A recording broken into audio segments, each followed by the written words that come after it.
ভর্তা শুনলে জিভে কেমন পানি চলে আসে, তাই না? তো আজকের ভর্তাটাও ঠিক এমনই একটা লোভনীয় ভর্তা।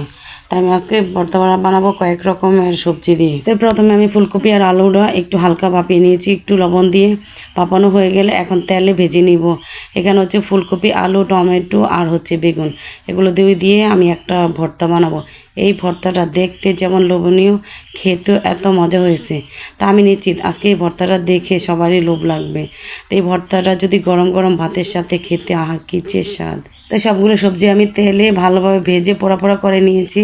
তো এখন এগুলো আমি বানিয়ে নিব, ভর্তাটা বানিয়ে নিব। তো এখানে নিয়েছি আমি প্রথমে মরিচ আর 4-5টা শুকনো মরিচ নিয়েছি।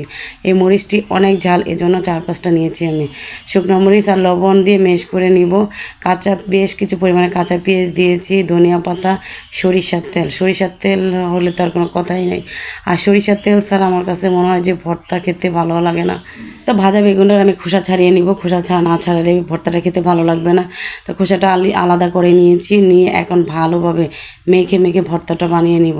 তো ভর্তাটা আমার বানানো হয়ে গেছে, দেখেন কতটা লোভনীয় লাগছে। আর এত মজা হয়েছে এই ভর্তাটা, কারা কারা খেয়েছেন কমেন্ট করে জানাবেন। যারা যারা খাননি একবার হলেও ট্রাই করে দেখেন।